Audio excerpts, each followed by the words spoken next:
Hello नमस्कार, welcome to अर्थनीती. आता just result लागला आणि त्याच्यानंतर जो काही आपण त्याला म्हणू एक फार मोठा हादरा MPSCमध्ये आणि कंबाईंड फील्डमध्ये आत्तापर्यंतच्या इतिहासामध्ये म्हणजे हायेस्ट कट ऑफ जो लागलेला आहे. त्याच्यानंतर ज्या मग आता विद्यार्थ्यांच्या रिॲक्शन प्रतिक्रिया यायला लागल्यात. बऱ्यापैकी तुमचे काही फोन मेसेज आले तर सगळ्यांना पर्सनली अटेंड करणं शक्य नाही म्हणजे कॉमन व्हिडिओ बनवतो आहे. या व्हिडिओमध्ये आता मोटिवेशन तर बऱ्याच जणाला पाहिजेच, पण आपण सुरुवात करू की हा सगळा प्रकार नेमका काय. ही कट ऑफची रेंज बघत असाल तुम्ही, सगळं बघितलं तर असं अचंबित करणारं भयानक वाटतं. ह्याच्यातच इथं रिझल्टमधून 2 कॅटेगरी विद्यार्थ्यांची केलेली मी. नीट ऐकून घ्या, व्हिडिओ बघून घ्या. ह्याच्या आधी पण बऱ्याच वेळा आपण अर्थनीतीच्या प्लॅटफॉर्ममार्फत वास्तव काय आहे ते सांगायचा फार प्रयत्न केलेला आहे विद्यार्थ्यांना. पण माझं एक परत दुसरं ऑब्झर्वेशन असं आहे विद्यार्थ्यांबाबत, मुलांना स्वतःला चांगलं वाटेल ते ऐकायची सवय लागली. स्वतःसाठी चांगलं काय आहे हे ऐकायची सवय नाही आहे, ज्याला आपण वास्तव म्हणतो. आणि म्हणून मग ते वरवरचं साधं किंवा जे स्वतःला झेपल, स्वतःला चांगलं वाटेल या गोष्टीकडे आपण गेलो आहे आणि त्याचा परिणाम आत्ता बघताय. आता कट ऑफ एवढा लागला, कोणाला दोष द्यायचा? आयोगाला, अजून इतर कोणाला, आम्हाला, काही. पण वास्तव काहीतरी आहे की जे आपणही विचार केला पाहिजे स्वतः म्हणून आणि त्या गोष्टी स्वीकारून पुढे जाणं अपेक्षित आहे. नाहीतर या सगळ्या 62.50 किंवा अजून काय दुसरा काही खालचा cut off SC ST female सगळंच असं विचित्रच झालेलं आहे. हे एवढे मार्क कोणाला तरी पडलेत ना, हे पण मान्य केले पाहिजे. दुसरी बाजू, फक्त कट ऑफ लागला असं नाही आहे. आयोगाला तेवढ्या कट ऑफचे, तेवढ्या मार्कचे, तेवढ्या रेंज असलेले विद्यार्थी पण मिळालेत ना कॅन्डिडेट, म्हणूनच तेवढा कट ऑफ लागलेला आहे. ठीक आहे, ही पहिली गोष्ट. आता इथं 2 पॉसिबिलिटी मी सांगितलं. ज्यांचा रिझल्ट आला आहे, पास झालेत ते, ह्याच्यासाठी वेगळं बनवलं आपण. इथून पुढे काय केलं पाहिजे काय नाही. ॲक्च्युली या व्हिडिओमध्ये यांच्यासाठी काहीच नाही, हा सगळा नंतरचा पार्ट आहे. सेपरेटली वेगळा व्हिडिओ बनवू आपण. पास झालेल्या विद्यार्थ्यांनी काय केलं पाहिजे उरलेल्या कालावधीमध्ये. आता ॲक्च्युली मी यांच्यासोबत आहे, कारण हा वर्ग मोठा आहे आणि यांना साथ देणारे भरपूर असतात. रिझल्ट आल्यानंतर गवगवा, आजचा एक दिवस तर त्यांच्यात आनंदातच पारावर उरत नाही. घरच्यामध्ये, समाजात, सगळीकडं की कॉम्पिटिशन येईल आणि आहेच त्यांचं कौतुकच आहे, मान्य आहे मला पण. पण आता ॲक्च्युली गरज आहे इकडे यांची. त्यामुळे बिंदास इकडं या कॅटेगरीमध्ये असणाऱ्यांनी तुम्ही फोनही करा, मेसेजही करा, हरकत नाही. हा व्हिडिओ याच्यापर्यंत अजून काही व्हिडिओ लागला तर तेही आपण करू, डोंट वरी. आणि तुमच्यासाठी तर असणारच आहे, पण तुम्ही जरा थोडा आजच्या दिवस थांबा. तुम्हाला मी उद्या नक्की इकडं काय असेल पुढची स्ट्रॅटेजी ती बनवून देईल. आता जे विद्यार्थी याच्यामधून बाहेर पडलेले आहेत, कट ऑफमध्ये इन नाही झालेले आहेत, ठीक आहे, फेल, त्यांना याची गरज आहे. पण हे पण निवडताना नीट लक्षात द्या. 2 प्रकारचे मोटिवेशन तुम्हाला पाहायला मिळतील आजपासून पुढं. इव्हन माझंसुद्धा. आता तुम्हाला कुठल्या प्रकारचं मोटिवेशनची गरज आहे? इमोशनल करून फार जास्त का ॲक्च्युली प्रॅक्टिकल सोल्युशनवर बोललं पाहिजे. जे की आत्तापर्यंत मी म्हटलं ना तुम्हाला, जे जुने विद्यार्थी मला फॉलो करतात त्यांना चांगलं माहिती की आपण ज्याला शब्दाचा मार म्हणतो ना, तर ते वास्तवातून येतो. मग ते शब्दाचा मार इथून मिळतं आणि हेच नको आहे आपल्याला. इथं फार खेळायला आवडतं, फार छान वाटतं, इमोशनली ऐकायला मस्त समाधान, सुकून मिळतो. आपल्याला सुकून नाही मिळवायचं, इथं मार्क्स मिळवायचे. आणि ह्याच्यातून जर तुम्हाला असं वाटतं सर आता आम्हाला टेन्शन आलं आहे, तर आलंच पाहिजे. आता माझं उलट म्हणणं आहे की तुम्हाला टेन्शन कमी करणारे जर मोटिवेशन देणारे किंवा हे करणारे पाहिजे असतील तर पुन्हा तुम्ही तीच चूक करताय. आता टेन्शन कमी नका करू, त्या टेन्शनचं रूपांतर सोल्युशनमध्ये करा की एक्झॅक्टली ही वेळ का आली आहे आणि ह्याच्या इथं जेवढं खेळत बसाल तेवढं तुम्ही तसंच गाफील राहाल. आता तुम्हाला मोटिवेशन घ्यायचं असेल तर प्रॅक्टिकल सोल्युशन ओरिएंटेड जे तुम्हाला इथं मिळेल. एवढे पॉईंट्स काढलेत आणि आता आजपासून इथून पुढे तुम्हाला भरपूर व्हिडिओ मिळतील याच्यावर. पुढे काय केलं पाहिजे, कशामुळे एवढा कट ऑफ लागला, खूप ॲनालिसिस. हे माझं ॲनालिसिस आहे पर्सनली. या रिझल्ट मागे कुठले फॅक्टर्स रिस्पॉन्सिबल आहेत, कशामुळे 62.50 किंवा 60+ एवढा कट ऑफ का लागला. आणि बऱ्यापैकी जर तुम्ही कॅटेगरीचा वाईज विचार केला तर 55+ आहे. म्हणजे नीट बघितला तर मला नाही वाटत 55च्या खाली कुठली कॅटेगरी आहे. विचार करा, एवढा हायेस्ट. ह्याच्यामागे कुठले फॅक्टर रिस्पॉन्सिबल आहेत.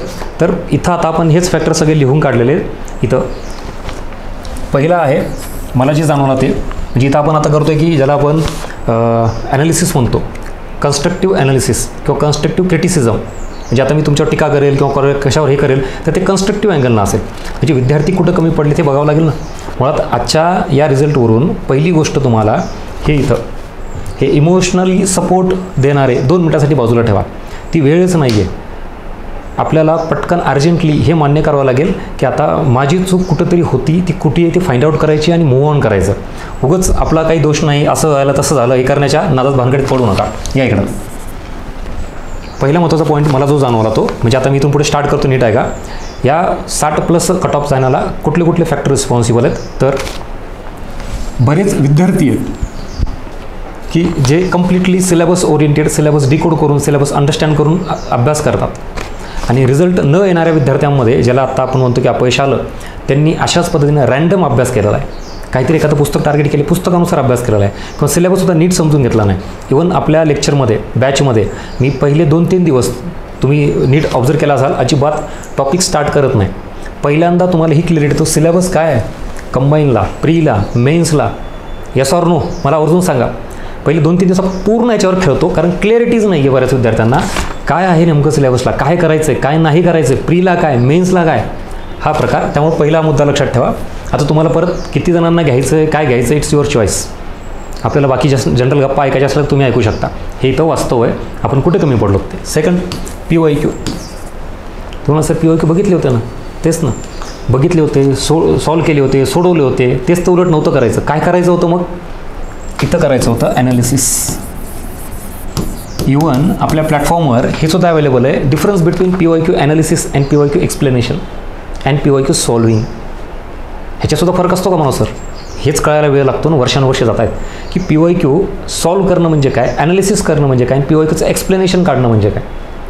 इथंपासून डिटेलिंगवर काम करतो आपण, ज्याला आपण सुपरफिशियल स्टडी म्हणतो ना, वरवर गेला तो काळ आता, म्हणून तो कट ऑफ बघता एवढा. आता तुम्हाला फार व्यवस्थित, इन डिटेल, परफेक्शन याच्यावर काम करावं लागतं. हे इथं सिलेबस झाल्यानंतर PYQचं ॲनालिसिस करणे, क्वेश्चन पॅटर्न समजून घेणे, डिफिकल्टी लेवल समजून घेणे, डिमांड ऑफ द एक्झाम समजून घेणे, जी की PYQ ॲनालिसिसमधून कळते. ही बऱ्याच जणांची कमी पडलेली आहे. फक्त अभ्यास, फक्त वाचन. अरे पण आयोगाला काय पाहिजे हे तर बघा. Next, sources, most important factor. बऱ्यापैकी कुठल्या तरी छोट्या नोट्स, PDF, काही, मी म्हणत नाही कुठलं चांगलं आहे वाईट आहे, तुम्ही ठरवा. तो सगळे पुस्तकं, सगळे नोट्स आपण जे वाचतो सगळे चांगले आहेत, काही इश्यू नाही. पण आउटपुट कशातून मिळतं, कुठलं वाचलं पाहिजे, किंवा थोडाफार सोर्स आपण बदलला पाहिजे का, आधीच जे ट्रॅडिशनली करतो खूप वर्षापासून त्यातून आउटपुट मिळते का, मिळत असेल तर तेच कंटिन्यू करा, नो इश्यू. मी परत सांगतोय, इथं कुठलं पुस्तक, कुठलं नोट चांगलं किंवा हा मुद्दाच नाही आहे. मुळात आपल्याला हे समजून घ्यायचं स्वतःला, त्या सोर्समधून मला मार्क्स येत आहेत का. येत असेल व्हेरी गुड, कंटिन्यू. नसेल येत तर चेंज करा. इवन आपलंसुद्धा, म्हणजे आपल्याही सोर्समधून पुस्तकातून तुम्हाला फील आला तर चेंज इट, बदलून टाका, दुसरं घ्या, पण काम करा. इथं कोण चांगलं कोण वाईट, माझं पुस्तक चांगलं की दुसऱ्याच चांगलं, याच्यापेक्षा तुमचा रिझल्ट येणं महत्त्वाचं आहे, तुमचे मार्क वाढणं महत्त्वाचे आहे. त्यासाठी हे सगळं अठ्ठास सांगतोय, त्यासाठी ॲनालिसिस सांगतोय. त्यामुळे सोर्स आवर्जून इथं विचार करा आणि काय करायचं आहे ते नीट ठरवा. पुढे इथंपर्यंत मला वाटतं सगळेजण बोलतील, सांगतील, तुम्हालाही माहिती, ॲनालिसिस केलं पाहिजे. यस, इथं चुकलो, PYQ ॲनालिसिस केलं पाहिजे, सोर्स बदलले पाहिजे, सिलेबस नीट बघितला पाहिजे, सगळ्या महाराष्ट्राला माहिती. आता इथून पुढं आपलं अर्थनीतीचं विश्लेषण सुरू झालं, ज्याला आपण थोडं काहीतरी वेगळं म्हणतो. ॲक्च्युली मुलं याच्यापासून अनअवेअर आहेत. बऱ्याच जणांना कॉम्पिटिशनचीच जाण नाही आहे, स्पर्धा किती लेवलला गेलेली आहे. मागचे व्हिडिओ काढून बघा, यूट्यूबचे, बॅचचे, लिटरली डिस्क्रिप्टिव्ह पॅटर्न बदलण्याच्या आधी, बदलताना, कंबाईनचा पॅटर्न बदलल्यानंतर मेन्सचा, मी सांगितलेलं की तुम्हाला तुमच्यासोबतच नाही आहे, तर स्पर्धा आता पूर्ण बदललेली आहे. कारण लास्ट ऑब्जेक्टिव्ह आहे. मग काही जणांचा रिझल्ट याच्यात येईल नाही माहीत नाही, पुढे आता डिस्क्रिप्टिव्ह करणं सगळ्यांना शक्य नाही आहे. त्यामुळे झालं आहे काय, इथं तुमची स्पर्धा फक्त कंबाईनवाल्यांसोबत नाही आहे, तर इथं तुमची स्पर्धा आहे राज्यसेवा करणारे विद्यार्थी आता कंबाईनला शिफ्ट झालेत. का, कारण आता पुढे डिस्क्रिप्टिव्ह शक्य नाही 1-1.5 वर्षामध्ये, त्याला 2-3 वर्ष लागतात. आणि मग इतके वर्ष केलेला अभ्यास ते वाया देणार का, लगेच सोडणार का, सोडणार नाहीत. आता कुठली तरी पोस्ट पाहिजे ना, मग राज्यसेवावालेसुद्धा कुठं आले तर कंबाईनला. हे तुम्ही आजूबाजूला नीट बघा, मान्य कराल. मी आत्तापर्यंत सांगितलेले मुद्दे खरंच पटतायत का, आवर्जून कमेंट बॉक्समध्ये मेन्शन करा. ही वास्तविकता तुम्हाला समोर आली पाहिजे आणि तुम्ही स्वीकारली पाहिजे. ही झाली एक बाजू. दुसरी, इवन माझ्या अशा कॉन्टॅक्टमधले बघण्यातले आहेत की UPSC करणारे मराठी माध्यमामधले असलेले, ते सुद्धा बऱ्याच वेगळ्या कारणांनी, दिल्लीतले ते मागे प्रकरण झालं होतं, त्या पाणी गेलं आणि ते स्टुडंटचा मृत्यू झाला होता, त्या कारणाने, अजून कुठल्या कारण, तिथून ते महाराष्ट्रात आले. इथं आल्यानंतर परत MPSCचं म्हणजे राज्यसेवेचं काही खरं नाही आहे, तर ते सुद्धा कंबाईन द्यायला लागलेत. म्हणजे हा सुद्धा फॅक्टर तुम्ही विचारात घेतला का, नसेल घेतला तर मग तुम्ही कुठं जगताय, काय करताय आणि कशाची तयारी करताय. आणि मग हे अवेअर करणारं जर प्लॅटफॉर्म तुम्हाला जर करत असेल तर ते तुम्ही फॉलो केलं पाहिजे, बघितलं पाहिजे. त्याच्या व्यतिरिक्त बाकीच्या गोष्टीत तुमच्या चालल्यात. हे झालं तुम्हाला सर कळालं राज्यसेवा आणि UPSC.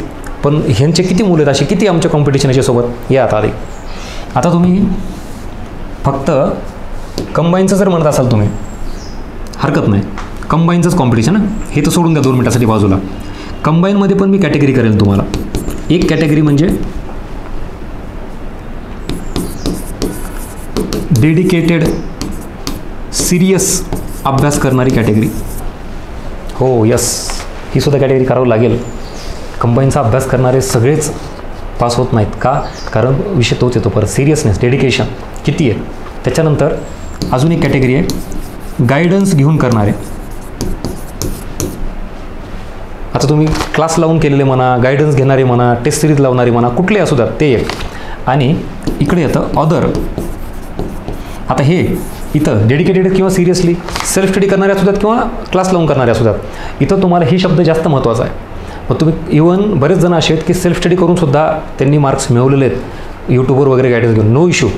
आणि क्लास लावूनसुद्धा रिझल्ट घालवणार आहेत, नापास होणार आहेत का, क्लास लावला म्हणजे जिंकला असं होत नाही, तुलाही काही करावं लागेल ना. मुळात मी सुद्धा बॅचमध्ये हेच सांगतो, आपल्या बॅचचं नावच आहे बघा, आत्मनिर्भर अभियान.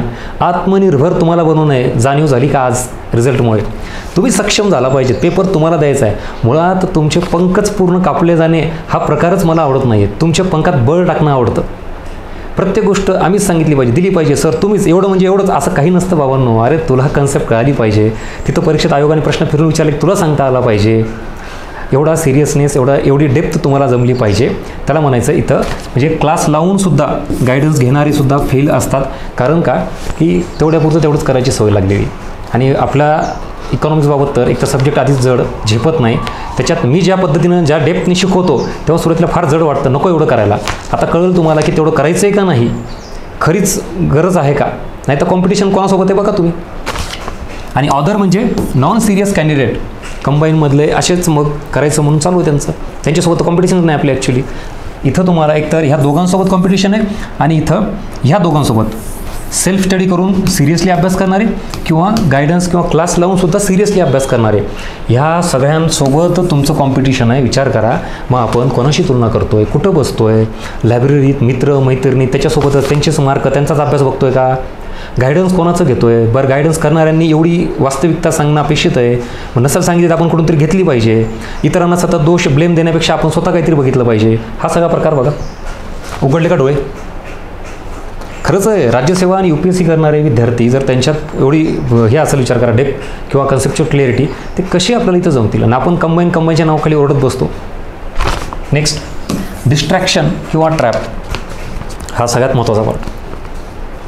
आता डिस्ट्रॅक्शन किंवा ट्रॅप हे काय, याचा अर्थ इथं पुण्यात आल्यानंतर तर फारच जास्त प्रमाण आहे. मान्य करा नाही तर न करा, तुम्ही कितीही डोळे झाकून दूध प्या, ते म्हणतो ना आपण, तर दिसणाऱ्याला दिसतंच. ते तुम्ही डोळे झाकले म्हणजे सगळं बंद झालं असं नसतं. पुण्यात भरपूर वेगवेगळ्या प्रकारचे डिस्ट्रॅक्शन आहेत, त्याला बळी पडू नका. त्याच्यामुळे रिझल्ट चालला ॲक्च्युली. तुम्ही बघा किती जणं एज्युकेशनल बॅकग्राऊंड त्यांचं फार स्ट्रॉंग आहे बरं का, 10वी 12वीला चांगले मार्क आहेत, घरचे सगळे सिरियस समजतात त्याला, सगळे समाज सगळं म्हणजे तो चांगला आहे, प्रामाणिक आहे. पण पुण्यात आल्यानंतर डिस्ट्रॅक्शन सुरू झालं की तुमचा आधीचा हुशारीपणा काही कामाला येत नाही. मग 4-5 वर्ष तुम्हाला इथं पुण्यातच गंडवत होतो. कुठलंही डिस्ट्रॅक्शन घ्या. आता मी सांगत नाही तुम्हाला, पर्सनली सगळ्यांना सगळं माहिती, कुठल्याही प्रकारचं डिस्ट्रॅक्शन. त्यात मेजर इथं डिस्ट्रॅक्शनमध्ये सोशल मीडिया, लिहून घ्या कुठंतरी, लिहून घ्या. Social media, WhatsApp, Facebook, Insta, काय असेल ते असेल, रील्स बघत बसणे किती महागात पडेल बघा. हा मोठा ट्रॅप आहे. ते बाजूला करून 1 वर्ष तरी किमान सिरियसली अभ्यास करा आणि प्री मेन्सपासून बाहेर पडा. मग काय बघत बसायचं बघत बसा. इथं निवांत लायब्ररीमध्ये असेल, कुठे असेल, तुम्ही सोशल मीडियामध्ये किती वेळ वाया घालवता बघा. त्याच्यातही विशेषतः मुलांबाबत पॉलिटिकल डिबेट, राजकारणातल्या गोष्टी, क्रिकेट, IPL, ड्रीम 11, खूप गोष्टी आहेत. मी म्हणलं ना, हे वास्तव बोलायलासुद्धा आता गरज आहे ॲक्च्युली, दम लागतो. आणि तुम्हाला पटल नाही पटल, बघा नाही तर नका बघू, हे तुमच्यापर्यंत आणणार. एकाने जरी कळालं seriously, sir yes accept it, की नाही खरंच ह्या गोष्टीत बळी पडलो होतो, आणि मान्य कर, अजूनही वेळ गेलेला नाही आहे. स्वतः पहिल्याच गोष्ट लक्षात घ्या, ज्या वेळेला आपल्याला यश मिळवायचं असतं ना, पहिली गोष्ट हीच आहे, आपण कुठं चुकतं हे मान्य केलं. ह्याच्यातच तुम्ही जिंकलात बरं का. पहिली लढाई हीच आहे की यस, कुठल्या मी सांगितलेल्या गोष्टी तुम्हाला रिलेट होत आहेत, लागू होत आहेत, आणि त्यामध्ये तुम्ही अडकला होतात, ॲक्सेप्ट इट. आणि मग तुम्ही पुढं सोल्युशन काय आहे ते ऑटोमॅटिक निघतं का नाही बघा. त्यामुळे सोशल मीडिया, त्यानंतर पॉलिटिकल डिबेट, क्रिकेट, IPL, हा सगळा प्रकार. लिटरली मी मागे सांगितलं, मुलांचा एवढा याच्यामध्ये काय म्हणतो आपण अभ्यास वाढला आहे. एखाद्या राजकारणाबाबत एखादी निवडणूक कोणी हरला, पार्टीवाला कोणी BJP काँग्रेस असेल किंवा आमदार खासदार, तर त्याला एवढं माहीत नाही की मी का हरलो, एवढं आपला MPSCचा विद्यार्थी सांगू शकतो. एवढं विश्लेषण आहे त्याचं, तो तिथं का हरला, त्याला का मतं कमी पडले, क्रिकेटमध्येही कोणी कसं खेळावं, काय करावं, एवढं विश्लेषण केलेलं आहे. म्हणजे इथं सोशल मीडियामुळं काय झालं माहिती का, त्याला अख्ख्या दुनियाचं नॉलेज आहे, अख्ख्या सगळ्या आमदार खासदाराचं, क्रिकेटमधल्या कोणाचं, पण स्वतःबद्दल नॉलेज नाही आहे. सगळ्या दुनियाचं नॉलेज आहे, सगळी दुनिया काय करते हे त्याला माहिती आहे, ते सगळ्यांबद्दल सांगू शकतं की कोण कधी काय करेल काय नाही, पण स्वतःबद्दल तो सांगू शकत नाही. हे फार मोठी शोकांतिका आहे. इतरांबद्दल बघणे, इतरांबद्दल अभ्यास करणे, सगळ्या गोष्टी, पण स्वतःबद्दल कधी सेल्फ इव्हॅल्युएशन केलं नाही. आधीच्या चुका परत रिपीट करतो आहे का बघितलं नाही, कुठं बदल केला पाहिजे, कोणाला भेटलं पाहिजे, कुठून गायडन्स घेतलं पाहिजे, काहीच नाही. Yes or no. मी परत म्हणतो, ह्या सगळ्या गोष्टी तुमच्या पटत असतील तर नक्की लाईक करा आणि फीडबॅक मेन्शन करा आणि जास्तीत जास्त विद्यार्थ्यांना शेअर करा. ह्याच्यातून बाहेर पडायची एकमेव जरी संधी तुम्हाला भेटली तर त्याचं संधीचं सोनं करता येईल. आणि हे किमान जागवणारा व्हिडिओ सगळ्यापर्यंत नको ती रील, नको तो डेटा किती शेअर करतो एका मिनटात, पण चांगल्या गोष्टी नको, त्या कशाला शेअर करायच्या. बघा काय करायचं तुम्ही ठरवा. म्हणजे ह्या गोष्टी जर तुम्ही बघितलात, स्वतःकडं बघायला शिका, थोडं बाजूला ठेवा सगळं. कुठं चुकलोत, कुठं जायचं आहे, कुठून आलोत, त्या दिशेने चाललो आहे का, दिशा भटकली तर बघा, थांबा आणि परत डायरेक्शन चेंज करा. पण किमान स्वतःकडे आधी बघितलं तर पाहिजे. दुसऱ्यांचं ॲनालिसिस, इव्हॅल्युएशन, दुसऱ्याबद्दलचं नॉलेज, चार चौकात मित्रामध्ये बसलोत, मैत्रिणीत बसलोत, गप्पा मारताना, चहा नाश्ता करताना गप्पा मारताना नॉलेज दाखवणं. काय करायचं नॉलेज दाखवायला, तुला किती नॉलेज आहे काय करायचं पेपरमध्ये दाखव बाबा, तिथं मार्क दाखव. बरोबर ना. IPLमध्ये, वन डेमध्ये, क्रिकेटमध्ये किती आपण दिवस वाया घालतो. काय करायचं, किती लाखो रुपये करोडून पुढे चाललेत. आपण तिथं बसतो आपण लायब्ररीमध्ये, आईवडिलांचे लाखो रुपये बर्बाद करू, आणि त्यांचा विश्वास असतो की मुलगी पुण्यात जाऊन अभ्यास करत. ठरवा काय करायचं ते. कम्फर्ट झोन, त्याचाच पुढचा पॉईंट हा. कम्फर्ट झोनमध्ये मुळात मी याच्यावर एक सेपरेट व्हिडिओ बनवलेला आहे, तोही आवर्जून बघून घ्या. पण नाही ना, आपल्याला त्या गोष्टी नको आहेत. बाकीच्या बिनाकामाच्या गोष्टी सांगा बनव सर, आम्ही बघतो कुठले रील्स, कुठला पिक्चर, कुठली वेबसिरीज, IPL, तिथं वेळ आहे आम्हाला, पण अशा गोष्टी नाही आहेत. मी परत सांगतो, अर्थनीतीच्या प्लॅटफॉर्ममार्फत मी लिटरली तुम्हाला जागं करण्याचा मागच्या महिन्यांपासून नाही वर्षांपासून प्रयत्न करतो आहे. हे सुद्धा मी आधी सांगितलेलं आहे, माझं बघून घ्या व्हिडिओ आधीचे तुम्ही, लिटरली कुठले लेक्चर्स. हे जर जागं केलं असेल किंवा लेक्चरमध्ये पण सहजासहजी इझिली तुम्हाला कुठल्याही गोष्टी देत नाही, तुम्ही करा म्हणून काही गोष्टी सांगतो, तुमच्यावर ढकलतो, प्रश्न विचारतो का बुद्धीला चालना मिळू द्यात. परीक्षेतले प्रश्न हे जास्तीत जास्त सॉल्व्ह झाले पाहिजेत, पाठांतरानं आणि इझी वर करून नसते होत ते. त्यामुळं कम्फर्ट झोन म्हणजेच तुम्ही तुमच्याच बाबतीत राहणं, everything is under control, situation सगळी एकदम परफेक्ट, मस्त चाललं आहे सगळं. रोज लायब्ररीत जायचं, नाश्ता चहा पाणी करायचं, बसायचं, काय करतोय, किती करतोय, कॉम्पिटिशन कुठं आहे, काहीच नाही. म्हणजेच आपल्याला नवीन शिकण्यासारख्या गोष्टी किंवा जड जाणाऱ्या गोष्टीपासून पळ काढणे, ह्याला म्हणायचं कम्फर्ट झोन. आपल्या प्रगतीसाठी गरजेच्या गोष्टी ज्या असतात त्या न करणे म्हणजे कम्फर्ट झोन. आपल्या चुका कोणी दाखवल्या त्याच्यापासून दूर जाणे म्हणजे कम्फर्ट झोन. आपल्याच फक्त विचाराचे व्यक्ती, मित्र, मैत्रिणी, जे मी पण माझं दुःख सांगतो ते पण त्याचं दुःख सांगतं, आणि मग असेच दुःख सांगणारेच एकत्र यायचे, गप्पा मारायच्या, दुःख हलकं करायचं. भारी वाटतं, सर आज हलकं वाटायला लागलं, ह्यानं माझं दुःख ऐकलं तरी झालं, गेलं दुसऱ्या दिवशी. परत 2-4 दिवसांनी परत डिप्रेशन येतं, दुःख येतं, परत शेअर करायचं. ही सायकल किती वेळ रिपीट करणार तुम्ही. मग एकमेकांना दुःख शेअरच करत बसायचं का, दुःख दूर करण्यासाठी काय सोल्युशन पण शोधायचं. तुम्ही बघा आजपर्यंत असे किती ग्रुप आहेत तुमचे की तुम्ही फक्तच बोलता एकमेकांच्या दुःखांबद्दल, प्रॉब्लेम्सबद्दल, अरे पण त्याच्यातून काय होतं, तात्पुरतं हलकं वाटतं, सोल्युशन काय. मग तुम्ही अशा मित्रांकडे जा, अशा ग्रुपकडे जा की तो सोल्युशनकडे नेईल तुम्हाला. पण ॲक्च्युली तिकडे जायचं नसतं आपल्याला. का, कारण तो तुम्हाला बदल करायला सांगतो, काहीतरी कष्ट करायला सांगतो, काहीतरी बाबा अजून चांगला अभ्यास करायला सांगतो. मग तिथं जायचं नाही. मग कुठं राहायचं आपल्याला, comfort zone. Comfort zone break करायला शिका, सुरुवात करा. आणि शेवटचं आहे एक्झॅक्टली ह्या सगळ्यांना पुरून उरणारा पॉईंट म्हणजे सेल्फ इव्हॅल्युएशन. आजच्या आज इकडं तुम्ही कुठं चुकलात हे बघा, सेल्फ इव्हॅल्युएशन करा.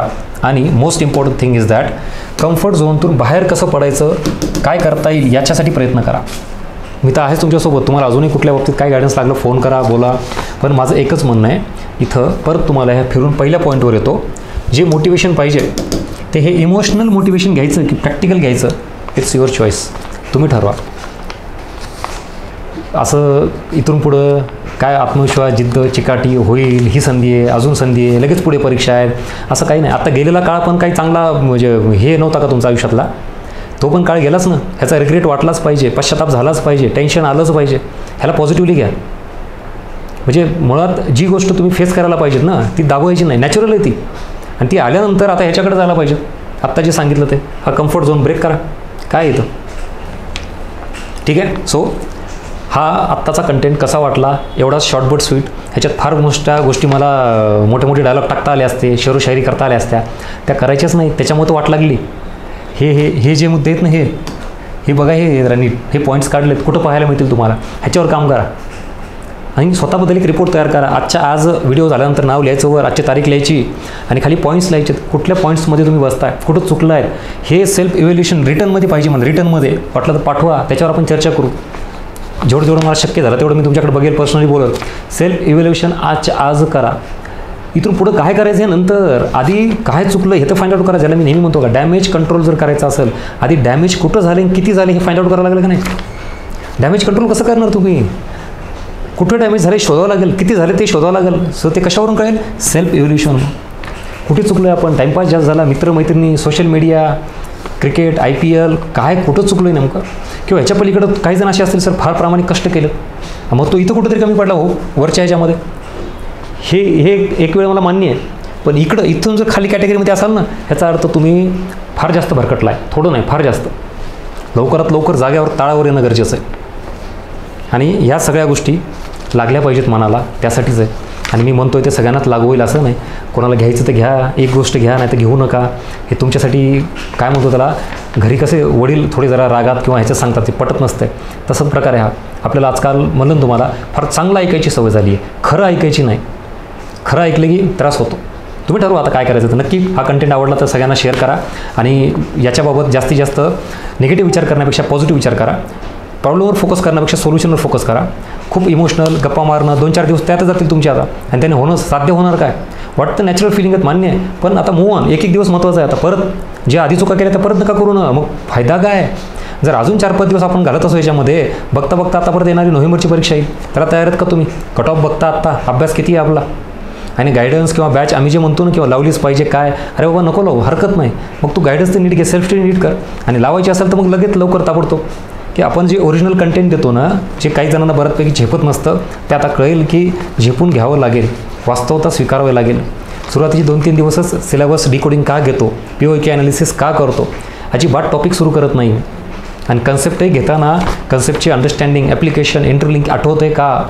आणि म्हणून कदाचित या पेपरमध्ये ओव्हरऑल तुमचे मार्क कमी आले असेल, पण इकॉनॉमिक्समध्ये बऱ्यापैकी मोठं काय म्हणतो टर्न भेटलेलं आहे, ते 10+ मार्कांचा. तो आता येणाऱ्या परीक्षेमध्ये जर काही करायचं असेल तर आवर्जून अर्थनीतीचं टेलिग्राम चॅनल पण जॉईन करा, ॲप पण डाउनलोड करा. इफ यू आर कम्फर्टेबल, तुम्ही सॅटिस्फाईड असाल तरच जॉईन करा, अदरवाईज तुम्हाला बाकी ऑप्शन पण आहेत. माझं काही म्हणणं नाही, फक्त मार्क घ्या, योग्य दिशेने जा, योग्य प्लॅटफॉर्म जिथं की आपल्याला आउटपुट मिळते निवडा. बाकी तुम्ही इथं कोण चांगलं कोण वाईट ठरवायला आलंच नाहीत. मुळात दुसऱ्यांबाबत आपल्याला ॲनालिसिस करायची फार सवय लागलेली आहे, ते करण्यापेक्षा स्वतःबाबत ॲनालिसिस करा.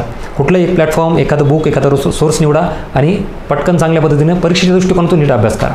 ठीक आहे, चलो. सो भेटूया पुढच्या याच्यामध्ये. अजून तुमच्या रिक्वायरमेंट असेल तर आपण हे करूच. आणि याच्यासाठी मी म्हणतो ना, इकडं यांच्यासाठी ही वेगळी स्ट्रॅटेजी येईल इकडं, काय असेल ते.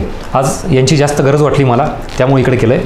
परत यांनी कुठंतरी आधार, कंधा, दुःख शेअर करणारं शोधण्यापेक्षा प्रॅक्टिकली वास्तव दाखवणारं कोणी असेल तर त्याला शोधा, त्याच्याकडे बोला, त्याच्याशी भेटा आणि पुढची दिशा ठरवा. बाकी तुम्ही काय करायचं ते तेवढं सुज्ञ आहात. ऑल द बेस्ट पुढच्या याच्यासाठी. पास होणाऱ्यांचं, झालेल्यांचं अभिनंदन, व्हेरी कॉंग्रॅच्युलेशन. एवढ्या बिग फाईटमधून, प्रचंड एवढ्या टफ कॉम्पिटिशनमधून तुम्ही इन झालात, ह्याचा अर्थ तुम्ही स्वतःला फार चांगल्या पद्धतीने सिद्ध केलं आहे. Not a joke. एवढ्या हेवी कॉम्पिटिशनमधून तुम्ही इन झालात, त्यामुळे तुम्ही स्वतःसाठी खरंच एक पाठ थोपटून घ्या. तुमचं ॲप्रिशिएशन करण्यासारखं आहे. खूप खूप शुभेच्छा, अभिनंदन तुम्हाला. पुढची दिशा काय नाही आपण ते ठरूच आहे. आणि इकडं जे हे झालेत यांच्यासाठी जे काय आत्ता जे सगळं सांगितलं आहे ते पेपरवर उतरून घ्या, तरच याला अर्थ आहे. बाकी अशाच गप्पा इथून ऐकल्या आणि इथून सोडून गेलेल्या आहेत. पुढच्या वर्षी परत रड करा ना, तेच तुम्ही ठरवा काय करायचं. चलो, थँक्यू सो मच. भेटू पुढच्या व्हिडिओमध्ये.